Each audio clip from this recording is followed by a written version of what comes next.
There comes a time when we must accept change, no matter how great. There comes a time when we must all leave. Hey guys, Stealth here and welcome back to TERRA INVICTA, Project Exodus, Episode 9. I have a new counselor, Bako Chukwurika, or Chukwurika. This guy is a kingpin hailing from Nigeria, and I'm going to use him to have some fun. You see, he is quite adept at causing some issues in the form of unrest, espionage, and investigation. Now, seeing as I have a healthy amount of income again at 1k, I mean, it used to be about 100 last episode, so that's a times 10. I can start to give this guy a couple of upgrades right from the get-go. Ideally, I want to have this guy be more effective at using his command powers. So, let's see, that's the Scrambler, Force Tracker. There we go, more command. Yes, please. P protection for more espionage when being detected, plus security. The guy has a bit of a weird, stat because he has the paranoid stat, which means he gets +2 when it comes to being detected by other counselors. So his espionage gains. He's also eminent, which means his espionage gets reduced. So he knows he's being watched. The fact that he's influential means he's getting detected, and the fact that he's paranoid means it kind of cancels that out. So that's good. What else would I like to do with this guy? I would like to have him be a good investigator, because at some point I'm going to need somebody who's really good at investigating the aliens, seeing as I still need to eliminate at least one of them. Now, something like Special Forces Group would be nice to have, but the guy is definitely not government. The Phillips Trust is not something I'm really looking for him. So let's start with, ideally, a organization that's going to give him more ability to get admin. And this looks like it. It has +1 influence, +2 ops, +4 admin, and +2 security. The Cobalt organization. Let's recruit that. I don't strictly need the spoils one, because I don't do that anywhere. But whatever, the other stats are good. Next up, I would like to boost his abilities to investigate or be more secure. This is more security, it's also more ops income. I don't think I really have a shortage of ops, although you can never really have too much of it. It just boosts everything. Currently, not really any of these missions or any of these organizations are really useful. So let's just stick to the Cobalt organization for now, and let's see if we can find this guy something to do. The time has passed a little bit since the last episode, and I have been able to get the Spain nations and Slovakia here into the EU. It's now going to take a little bit more time. I believe it's about halfway next year. Yeah, halfway next year, 26th of July 2035. Before I'll be able to unify this into the greater EU. I have maxed out I've maxed out a few of my control points, not that much, because I just got a whole bunch more, seeing as I got more admin stat. So I can have Luna grab the last control point in the UK. That's not really going to be good news to the Academy, but that is their problem, not mine. I want to make sure that this nation gets eventually unified into the EU as well. And sometime next year, that is 2035, I will also be able to unify Canada and the United States. The cooldown is much shorter, it's only 4 months away, and that should free up even more control points.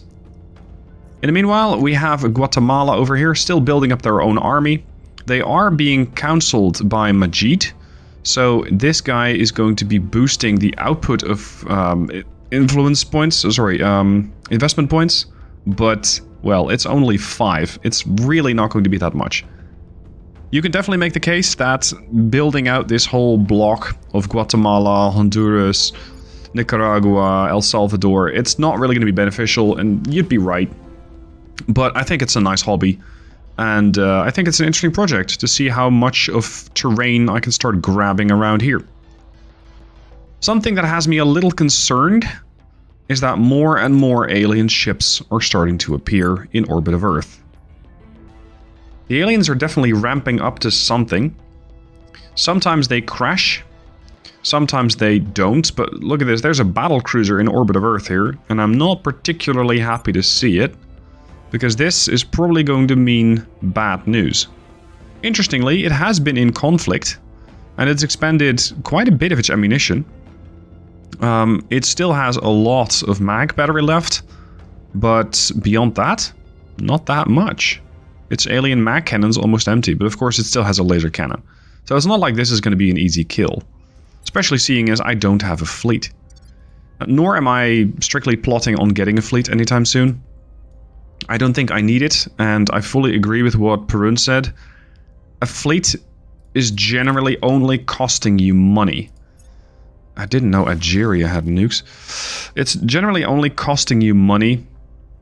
It's not really something that's going to give you a lot of stuff. It's not going to get you a lot of... how should I put it? It's a money drain. That's the summary. It's a money drain. It doesn't generally give you much. Now, I decided to send up another space station. This is the ELO-1 Material Science. And all of these blocks are giving quite the boost to science. This is getting 40 science, but that's not the interesting bit. This is 40% boost to science, material science, that is. And with that, I'm doing something else as well. Because it grants a plus 6% to military investment if it's in an Earth interface orbit, which it is. Now, it's generating not exactly as much as it should, because there's a maximum cap of 30%. But between the 4 of them, they are definitely generating a lot. And the Nano Factory should be offsetting some of the cost, because it's currently minus 60. If this thing isn't actually doing anything, it is still generating money, but it just doesn't say how much until we have it finished. So the amount of science that I'm getting is definitely improving. And especially with Science 2 coming operational, this is the science station around Mercury, this thing is generating 800 science a month. It's an absolute powerhouse of a science lab, at least for now, at this tier of the game. And I am also working on her sister, which is Science 1. This is going to be coming operational in about a month. And again, this should be generating a lot more science for me again. So my amount of science income looking really good. Now let's have a quick look at what the other factions are getting science-wise, just to make sure that I am actually on the right track. I'm seeing resistance 1.4, 1.2 for humanity, 1.5 for the initiative, 1.7 academy, 1.1 for the protectorate, and 1.3 for the servants. So I am definitely outpacing the other factions when it comes to research, and this is only the beginning. I'm not sure if they're working on a similar station, a similar setup like I am. Will come to our side. If they are, good for them. If not, then I'm just going to be running ahead more and more and more when it comes to research. What I have planned for this episode is getting my group here, my army group ready, then starting to grab a bit more terrain over here. And ideally, we're going to be passing into February 2035, and we'll be unifying the US and Canada. Now, last bit of information as I do this sort of intro. We are getting quite a bit of military tech upgrades in the US. We're on 5353 and we're getting 0.19 per turn. And with that material science thing in orbit, I think it's going to tick over in the next month, because it just came operational in this... Well, that's unfortunate for them. It's just ticking over into this next month. So I think we're going to be seeing, what, 0.23? Yeah, in the last 30 days. It still needs to update. Okay, fine. A few months later, it is now February 10th, 2035. And it's time for the big unification. The United States and Canada are going to unify. I'm currently using 393 control points out of 410. Now, there are some downsides to merging with Canada, because I don't believe that their military is as advanced, which means we get, I believe, a slight deficit or a slight detractor to our mil-tech. Currently, we're looking at 5.4. Let's see what that changes into. Job is done. Look at that. We're back at 360. Good lord, that's nice. And we now have a really, really big United States of North America. Their priorities are going to remain largely unchanged. Their main objective is still to build me a really powerful military. But as you can see, my miltech went down by 0.33. That's a pretty hefty debuff. I don't like it. We're going to have to build right back up, which will take me a while to do. This is because I absorbed Canada and their military simply wasn't as advanced. When I eventually start merging the UK and the EU, it's going to go the other way around. The UK is going to pull the EU up because their miltech is 5.6 and this guy's miltech is 4.7. So we're definitely getting there. Merging these guys is going to take a while because a full unification is first, of course, going to have to require that I actually incorporate them. And that, well, not right now. I do have a claim on the region, but being at war probably isn't helpful. So I do need to send somebody over here to the UK and tell them to stop bothering Ecuador, because, well, that's one of those conflicts that I kind of inherited from a while ago. United States of North America has launched a new navy. This is probably something another part was doing, if you will. And this does give the United States of North America a total of 7 armies. So we have an okay amount of firepower, it's just our tech is quite lacking. A lot of months later, we're now in July 2035, I can finally have Guatemala engage in an alliance with, or a federation rather, with Honduras. Now it is still not exactly going to be a major power, but hey, we're slowly but steadily building out the area here. When it comes to Salvador, we're going to be waiting probably one day, and we should be able to start merging this little block. But, well, what power is it really going to have? I think not so much. But hey, a Central American Confederation, what's not to like? No, more interesting is what's happening in Europe.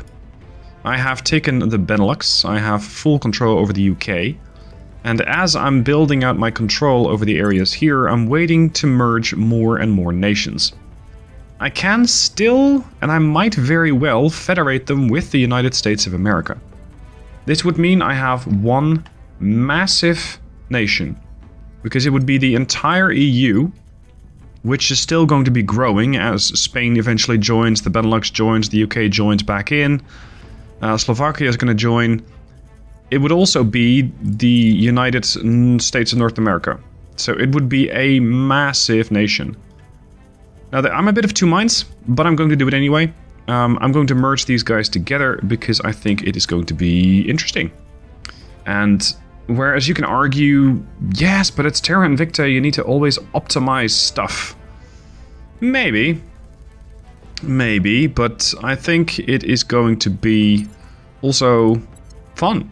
And yes, there is something to be said for constantly optimizing things, absolutely. But I also like to have fun. And if that means I'm not optimizing everything perfectly, then I'm perfectly okay with that. So, Mr. Baco, I want you to head over all the way to the European Union. And we're going to merge the guys into one. Majid, in the meanwhile, do we need to protect anything? Yes, the UK has one control point that is not protected. When is the UK going to be able to join this big, happy family? I can cede my territory to the United Nations, or sorry, to the EU. But I cannot join the EU yet. Why? It is so handy that they incorporated this. No Federation member. Yes, I know. That's kind of the problem. I need to be a member. No Federation member must be rivals or at war with the United Kingdom. Oh, am I rivaling myself? No, I am not. But the Benelux, which is an ally, is at war. Yeah, we need to finish that war. The problem is, I'm at war with Turkey. Yeah, believe it or not, the Benelux is fighting Turkey and Singapore.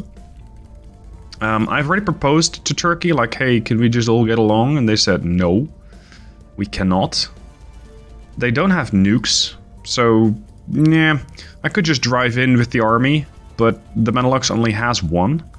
And that makes me a little bit less than ideal, a little bit less than ideal circumstances to try and defeat 2 armies from Turkey. And sure enough, I could involve the rest of the EU, but right now I don't feel like I need to do that. Now, there are all sorts of xenoforms roaming about the planet. This one is in Novosibirsk. I'm on your side. There's a lot of shit happening when it comes to these aliens. And there is sadly not that much that I can do about them. Because I'm kind of busy managing the whole EU merge unification thing. So I haven't really paid that much attention to all the alien activity. I've done the occasional attack on alien assets, but that's about it. Policy direction complete. Guatemala, federate with El Salvador, please. Yes, thank you. Done. The more interesting one is this one. Oh, unification with Spain. Yes, let's do that first. Repeat that, and eventually we're going to have to merge all of these guys, sorry, into one big happy union. It's going to take some time though. And here we go. Time to federate the United Nations, the European Union with the United States of North America. We're going to create some sort of super federation. What is this called now? The United States of North America, under the control of PE, has decided to join in a federation with the EU. Permanent alliance, share space funding, and boost. Great. Not necessarily something I strictly need. They'll be able to forge closer ties after April 13th, 2036. Okay, does that mean I can actually unify them?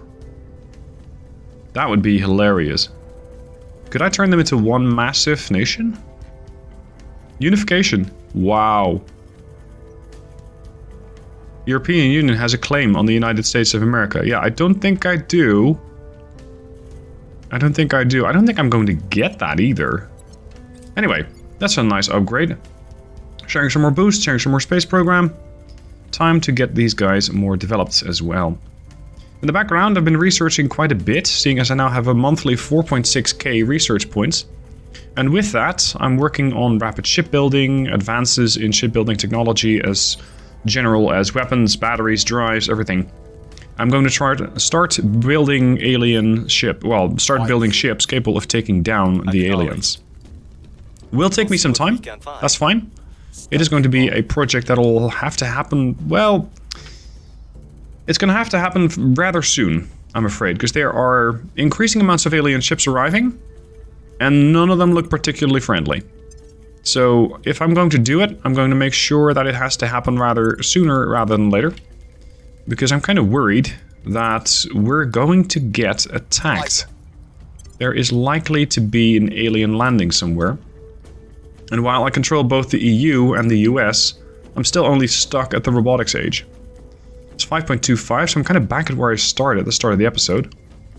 I've already reduced, well, pretty much everything but military and economy. Let's boost military some more. It's gonna have to go faster. You know what, we're going all in.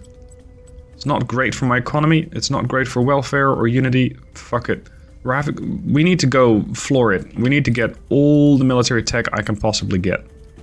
It's going to be rather important. There we go, nanotube armor.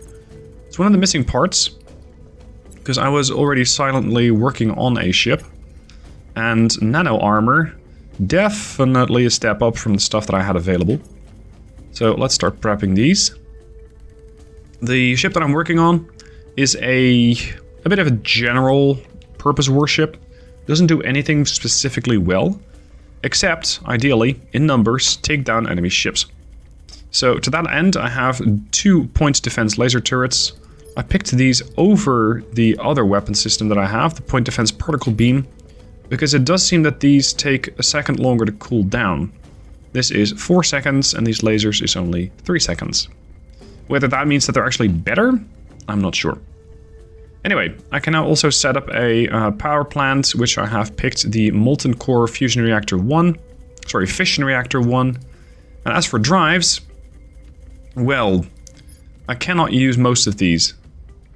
I'm just not sure why. Maybe because I don't have a battery yet? Quantum battery. Nope. Does the game tell me why I cannot use that? No. Curious. I also have, I believe it's one of the most advanced ones. This is the Tin Droplet Radiator. Very low combat vulnerability when deployed. So they're not that likely to get shot off. And that means that I should be able to use these things deployed in conflict. Because they're droplets. They're just really, really small. It's not like you can shoot off one of these panels. So that should be fine. It's just that I don't quite understand why I cannot use a different drive. The Nerva drive or the Cermet drive. Oh, there we go. It requires a solid core fission power plant. That's the deal. The issue is I only have the solid core fission 3, which is not that powerful, but it does allow me to get better drives. The ship that I'm trying to build is going to go basically no farther than Earth. It's just a defensive ship. Well, defensive, offensive, it doesn't need to go anywhere anyway. So let's get them, let's say 15 points of armor on the front. 1 point of armor on the side. I do need more KPS than that. Let's say 7 or so. 400 water. That's not terrible. Other utility modules that could be useful. Maybe another magazine, so I get another reload for the torpedo bay and the missile bay. Now these ships are probably quite terrible. I still don't have a lot of experience, and they are, well, if they die quickly, it sucks. Essentially what I need them to do is survive long enough to get a mission kill. To get a kill on one of the enemy destroyers, ideally, not something massive. And just be able to research it, because that's what I still need to do. Seeing as I don't need to withdraw the radiator, I think I don't need a heatsink. Because, yeah. It's 200 gigajoules. This thing does generate heat, I believe, when it fires. No, that's shot power, never mind. In that case, I could go with 3 magazines. This has a magazine of 6, so that's now 12, 18, 24. But they're going to have to go and refuel anyway, so it doesn't really matter. I might as well give them an ECM. I know it doesn't work against aliens. That's fine. I just need it to work against other factions for now, and I can always replace it later. Speed looks good. It's not going to be... well, it's not going to be terribly fast. It'll just have to do. This is going to be the... I don't know, the Ariadne gunship. Save the design. Yes, I know it lacks Delta V. It's fine. Now let's start cranking out a few of these. The Delta Fly gunship, by the way, is my research craft. I have the Earth shipyard, capable of building 2 ships at once. So let's build 2 there and 2 there. And in 3 months, I'll have my first 4 ships, which should be enough to at least take down 1 destroyer. So let's start focusing on that. A while later. Welcome to 2036. I am still trying to eventually get the Benelux to join the big happy family that is the European Union. The problem is, I cannot end the war, because the Turks don't want me to. So the only other way that I have of ending a war is taking over Turkey. Now, Grace has been sweet-talking the guys in Turkey and gaining a lot of support for Project Exodus, but it is not enough. So I have amassed an army in Greece. Greece, which is part of the European Union and, again, which would like to join. But right now, they are being held back because I'm simply not in a peaceful situation with all the potential members of the European Union. So, how about we start 2036 with a bit of fireworks? How about we have the European Union declare war? On Turkey, that is. I can declare war on Turkey, I have checked. Declare war, candidates, Turkey. Who is Turkey allied with? Well, they don't have a lot of friends left. They got Georgia, they got Armenia, and they got Singapore. I'm sorry if I'm not particularly impressed or intimidated by any of those. The faction that's currently in control of them, the Protectorate, is working very hard on giving Turkey nuclear weapons. And I would definitely like not to have to wait until that becomes a reality. I don't want any of my armies to get nuked. So the plan? Have the European Union declare war. And since these regions sadly are not yet claimed by the EU, but eventually could be, I want the European Union to start moving in. Well, it's a combined force. It's the United States twice, it's a British division. Sorry, it's 2 British divisions. So twice British, twice US. And I have 1 Greek unit there for good measure. So let's get ready to invade Turkey. Simply because, well, I can. Control point wise, I can't really, because this is going to drive 36 control points. That's quite a lot. So I don't really want this, but I could be convinced to at least take Turkey, abandon it, and then make sure just before I abandon it that the war is resolved. So that the Benelux can actually merge into the EU. Or at least join the EU, because it is still not. So that's a lot of chatter. Let's have Aluna do something useful. On the way to the target and prepare to declare war on Turkey. Ooh, that's a lot of ships. What the hell? Red Mountain class destroyer, dreadnought frigate. Yoicks. The big boys are starting to show up, and I don't like it. I do have Task Forces 3 and 4. Both are just 1 single ship. I am also working on the next version of the ship. No. Ship building. Here. The Mark II class of the Ariadnes. 63 days, so another 2 months before we'll be able to see those. And between the 4 of them, they should be able to take down 1 destroyer. Here we go. Declare war on Turkey. The Turks are going to get assistance, and the European Union is also going to get some assistance from its ally. Yes. They're also asking the UK to join. Yes. We're asking Benelux to join. Well, yes. We kind of joined their war, essentially. We're asking the ally Greece to join. Yes. It's all one big happy family. All the armies are going to roll into Istanbul, and they're going to cause a storm. Where are the Turkish armies at? In Tbilisi and in Yerevan. recon complete. They're not even at home. The first army from Turkey is only 52%, and the other guy is 74%. First Division has immediately arrived. Infantry has arrived. 10th Mountain, 4th Division. And the Greeks are a little late, probably because they're slightly lower military tech. And already we're starting to take control over the Istanbul sector. The other one is Ankara, and the other one is Diyarbakir. So we still have some work ahead of us, but I don't think that they can do a whole lot.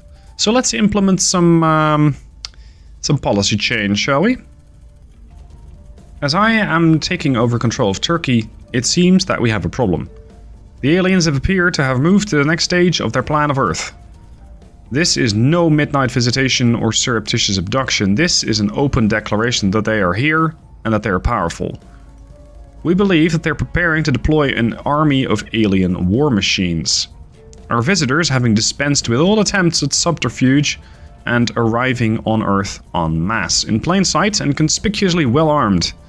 Whether this show of force is intended to be a deterrent, or is but the vanguard of a full-scale invasion, may well depend on humanity's response to it. This is bad. Do we know where they're touching down? In Novosibirsk? Oh shit. Oh, this is bad. Could they please land anywhere but Russia? Because if I invade... Well, let me rephrase. If I declare war on Russia, because I need to get in there, then I'm going to be in trouble. Because I'll get nuked. Okay, so we can play this out one of 2 ways. I can try and make peace with the Eurasian Union, or rather get them on my good side. But it's going to take me 2 more months before that will actually work. Wait, it didn't even work? They said no? Oh, that's even worse. So that's problematic. There's going to be a UFO landing here in 30 days.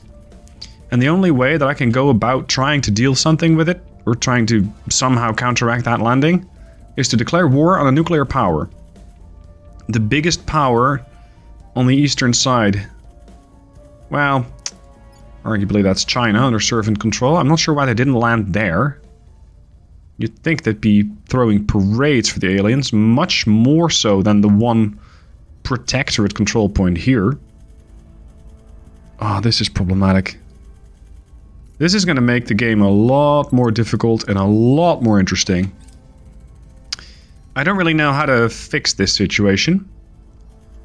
So, I think right now my best option is to do nothing. Just wait it out, pretty much. Just wait it out. And let's see how that's going to go, because I think the aliens might take over Eurasia. If they do that, because they will ruffle stomp these Eurasian armies, then they're going to be in control of a nuclear power. Of course, I could again declare war on Eurasia and just throw a nuke on it. But that's...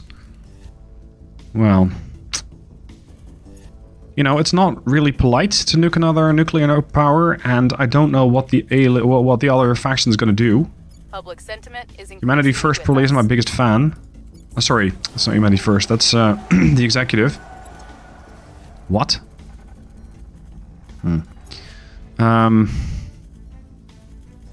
Yeah. They're going to be here soon. No, they already have landed. Crap. Oh, we already took control of Turkey. Cool. That was fast. Oh, right, because we took control of the capital. Yeah, no, makes sense. I wasn't paying attention. I was so busy with something else that I thought, oh, right, never mind. At any rate, great. I now have control of Turkey. We can now end this nonsense of a war.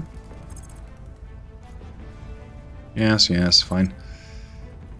I am slightly over budget, but it's fine. It's going to cost me 0.5 influence per day. That's fine. We're just going to hold on to Turkey for now. And we're going to change the policy of Turkey to finally end this war with the Benelux, because I'm really tired of that. In the meanwhile, the aliens, well, they're just going to kind of arrive. And they're going to disembark, and there is very little I can do about it. But this is definitely the moment that I have been concerned about. Because as it stands, my armies, there are 5.5. I'm not sure if they're good enough yet. And I really think they are not. So that's going to make the next couple of episodes, if I live that long, quite interesting. Because at this rate, if they do disembark here, and if they do take over Russia, they could take China next. The servants also have some control over India. Mission complete. It's going to be problematic. Why can I not end the war in Turkey?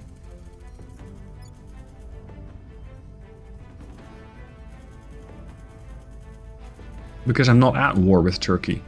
Uh-huh. Oh, right, because I just took Turkey. Holy crap, that was a big derp moment. I am still at war with Singapore, but I don't particularly value Singapore's military firepower, so I don't think they're going to be that much of a threat. So they will probably be inclined to go to a peace with me. Meaning I can finally integrate the Benelux. There we go. We've detected what appears to be the core of an army of alien soldiers and war machines in the Novosibirsk region, emerging from the UFO that recently landed there. The force appears small now, but is slowly building up its strength. It is likely it will never be this vulnerable again. Yes. The problem is, I can't get to them. And their strength level is 7-1. I am working on both mountain warfare as well as urban warfare, so I can fight with the enemy anywhere.